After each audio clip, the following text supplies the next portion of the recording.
ಗಜಮುಖನೆ ಮೆರೆವಯೇಕದಂತನೆ ನಿಜ ಗುಣಾನ್ವಿತ ಪರಶುಧಾರನೆ ರಜತಗಿರಿಗೊಡೆಯನ ಕುಮಾರನೆ ವಿದ್ಯಾವಾರಿಧಿಯೇ ಅಜನು ಹರಿ ರುದ್ರಾದಿಗಳು ನೆರೆ ಭಜಿಸುತ್ತಿಹರು ಅನವರತ ನಿನ್ನನು ತ್ರಿಜಗವಂದಿತ ಗಣಪ ಮಾಡ್ಪುದು ಮತಿಗೆ ಮಂಗಳವ.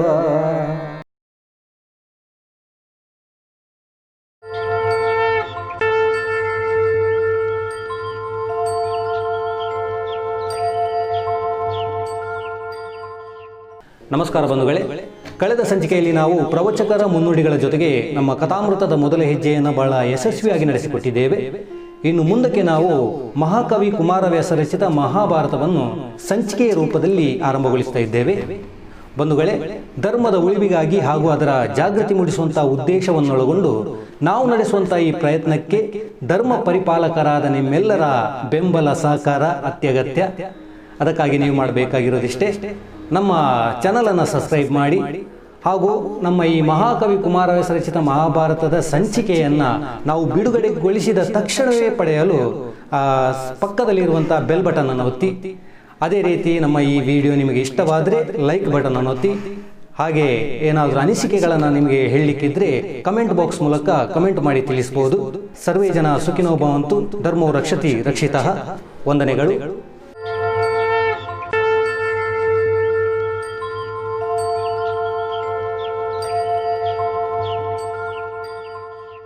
ಸಹೃದಯ ಬಂಧುಗಳೇ, ವಂದನೆಗಳು. ಕಳೆದ ಸಂಚಿಕೆಯ ಕೊನೆಯಲ್ಲಿ ಜನಮೇಜಯನ ಹೆಸರನ್ನು ನಾನು ನಿಮಗೆ ಹೇಳಿದ್ದೇನೆ. ಈ ಸರಣಿಯಲ್ಲಿ ಜನಮೇಜಯನ ಬಗ್ಗೆ ನಾನು ಹೇಳುವುದಕ್ಕೆ ಹೋಗುತ್ತೇನೆ. ಕೇವಲ ಜನಮೇಜಯ ಮಾತ್ರ ಅಲ್ಲ, ಜನಮೇಜಯ, ಪರೀಕ್ಷಿತ, ಅವರಿಗೆ ಸಂಬಂಧಪಟ್ಟಂತಹ ಕಥೆಗಳನ್ನು ಹೇಳುತ್ತಾ ಈ ಸಂಚಿಕೆ ಮುಂದುವರಿಯುತ್ತದೆ.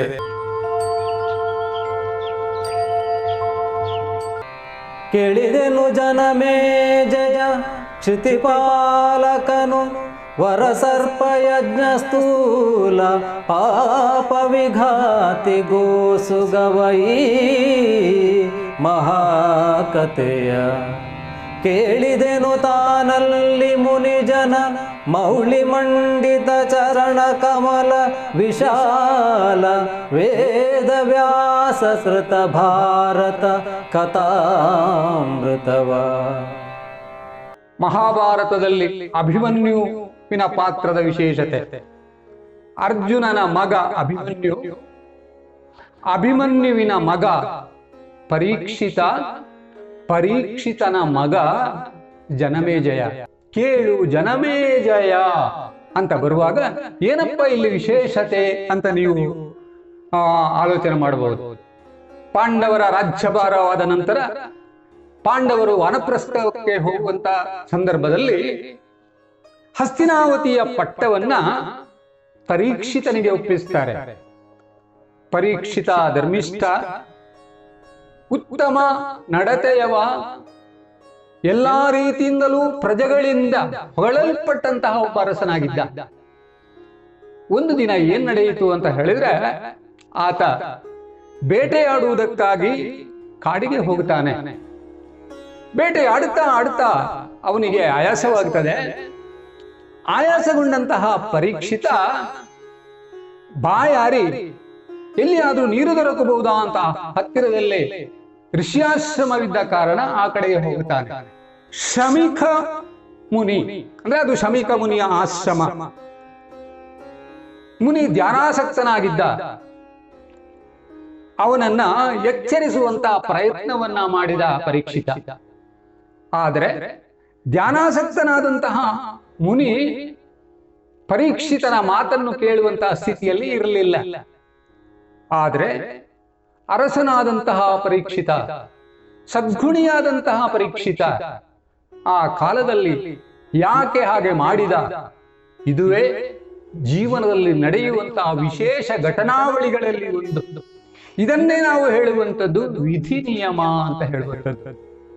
ಬಹುಶಃ ವಿಧಿ ನಿಯಮವನ್ನು ಯಾರೂದಕ್ಕೂ ಯಾರಿಗೂ ಮೀರುವುದಕ್ಕೆ ಸಾಧ್ಯತೆ ಇಲ್ಲ ಎನ್ನುವುದಕ್ಕೆ ಪರೀಕ್ಷಿತನೇ ದೊಡ್ಡ ಉದಾಹರಣೆ.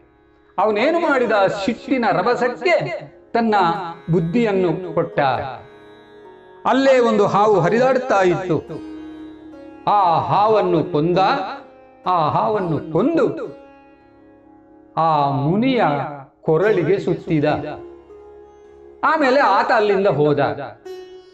ಅದೇ ಸಂದರ್ಭಕ್ಕೆ ಸರಿಯಾಗಿ ಒಂದು ಘಟನೆ ನಡೆದು ಹೋಯಿತು. ಮುನಿಪುತ್ರನಾದಂತಹ ಶೃಂಗಿ ಅಲ್ಲೇ ಬರ್ತಾನೆ.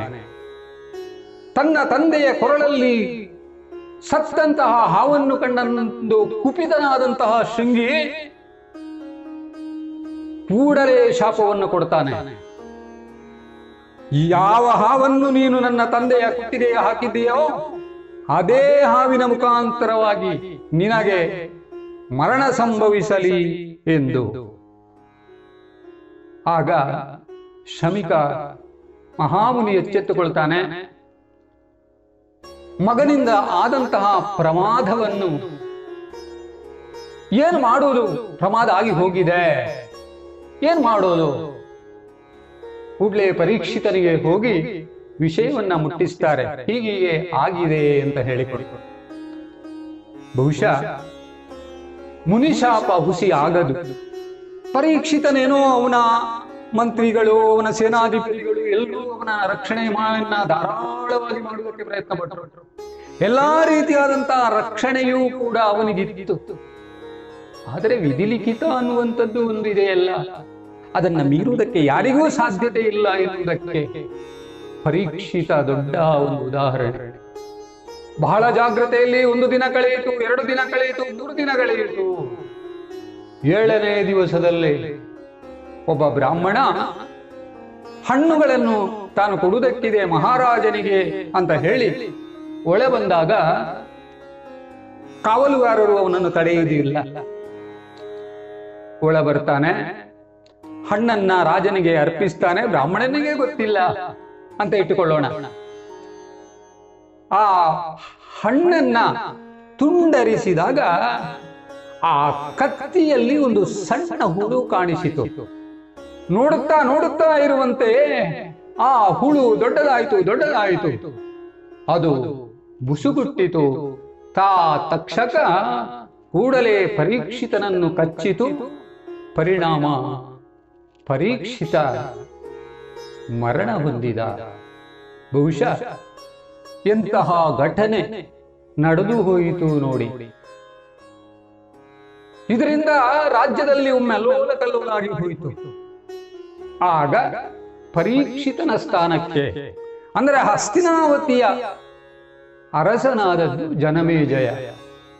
ಜನಮೇಜಯನಿಗೆ ಉರಗ ಸಂತತಿಯಲ್ಲಿಯೇ ಅತಿಯಾದಂತಹ ಸಿಟ್ಟು ಬಂದು ಹೋಯಿತು. ನನ್ನ ತಂದೆಯನ್ನು ಕೊಂದಂತಹ ಈ ಉರಗವನ್ಗಳನ್ನ ಪೂರ್ಣವಾಗಿ ಸಂಹರಿಸಬೇಕು, ಅದನ್ನು ಪೂರ್ಣವಾಗಿ ಕೊಲ್ಲಬೇಕು ಎನ್ನುವಂತಹ ಉದ್ದೇಶದಿಂದ ಆತ ಸರ್ಪಯಾಗವನ್ನ ಕೈಗೊಂಡ. ಆ ಸರ್ಪಯಾಗವನ್ನ ಕೈಗೊಂಡಂತಹ ಪರಿಣಾಮ ಎಲ್ಲೆಲ್ಲಿದ್ದಂತಹ ಸರ್ಪಗಳೆಲ್ಲವೂ ಬಂದು ಆ ಯಾಗಕ್ಕೆ ಬಿದ್ದು ಸಾಯುವುದಕ್ಕೆ ಪ್ರಾರಂಭಿಸಿದವು. ಅಂತಹ ಒಂದು ಸರ್ಪ ಯಾಗವನ್ನ ಮಾಡಿದ. ಪರಿಣಾಮ ದೇವತೆಗಳು ಅವರು ಇವರು ಬಂದು ಅವನ ಸರ್ಪ ಯಾಗವನ್ನು ನಿಲ್ಲಿಸಿದ್ರು. ಆದ್ರೆ ಸರ್ಪ ಯಾಗವನ್ನ ಮಾಡಿ ಈ ಸರ್ಪಗಳ ಪೂರ್ಣ ನಾಶಕ್ಕೆ ಕಾರಣಕರ್ತವಾದಂತಹ ಜನಮೇಜಯನಿಗೆ ತೀವ್ರವಾದಂತಹ ಮಹಾರೋಗವೊಂದು ಅವನನ್ನು ಕಾಡಿತು. ಇದಕ್ಕೇನು ಪರಿಹಾರ, ಇದನ್ನು ಹೇಗೆ ಪರಿಹರಿಸುವುದು ಎನ್ನುವುದಾಗಿ ಜ್ಞಾಪಿಸಿಕೊಂಡಾಗ ವೇದವ್ಯಾಸರು ಬರ್ತಾರೆ. ವೇದವ್ಯಾಸರಿಂದ ರಚಿಸಲ್ಪಟ್ಟಂತಹ ಮಹಾಭಾರತ ಇದು ಜನಮೇಜಯನ ಪೂರ್ವಜರ ಕಥೆ. ಆ ಪೂರ್ಣವಾದಂತಹ ಕಥೆಯನ್ನು ನೀನು ಕೇಳಿದೆ ಅಂತಾದ್ರೆ ನಿನಗೆ ಈಗ ಬಂದಂತಹ ಮಹಾರೋಗ ನಿವಾರಣೆಯಾಗುತ್ತದೆ. ನನ್ನ ಶಿಷ್ಯನಾದಂತಹ ವೈಶಂಪಾಯನನ ಮುಖಾಂತರವಾಗಿ ಈ ಕಥಾನಕವನ್ನ ನೀನು ಕೇಳಿಸಿಕೋ. ಮುಂದೆ ಎಲ್ಲವೂ ಶುಭವಾಗುತ್ತದೆ ಅಂತ ಹೇಳಿ ವೇದವ್ಯಾಸರು ಅಲ್ಲಿಂದ ಹೊರಡ್ತಾರೆ. ಬಂಧುಗಳೇ, ಆ ಕಾರಣದಿಂದಲಾಗಿಯೇ ವೈಶಂಪಾಯನ ವೇದವ್ಯಾಸರಿಂದ ರಚಿಸಲ್ಪಟ್ಟಂತಹ ಮಹಾಭಾರತವನ್ನ ಜನಮೇಜಯನಿಗೆ ಹೇಳುವುದಕ್ಕೆ ಪ್ರಾರಂಭಿಸುತ್ತಾರೆ. ಆದ್ದರಿಂದಲೇ ಕಾವ್ಯದ ಉದ್ದಕ್ಕೂ ನೀವು ನೋಡುವಂತಹ ಕೇಳು ಜನಮೇಜಯ ಅಂದ್ರೆ ವೈಶಂಪಾಯನ ಮಹರ್ಷಿ ಜನಮೇಜಯ ರಾಜನಿಗೆ ಕಥೆಯನ್ನು ಹೇಳುವಂಥದ್ದು. ಆ ರೀತಿಯಾಗಿ ಕಥೆಯನ್ನು ಹೇಳ್ತಾನೆ. ಆ ರೀತಿಯಾಗಿ ಕತೆ ಆರಂಭವಾಗುತ್ತದೆ. ಯತ್ರ ಯೋಗೇಶ್ವರ ಕೃಷ್ಣೋ ಯತ್ರ ಪಾರ್ಥೋ ಧನುರ್ಧರಃ ತತ್ರ ಶ್ರೀರ್ವಿಜಯೋ ಭೂತಿಂ ಧ್ರುವ ನೀತಿರ್ಮತಿರ್ಮಮ.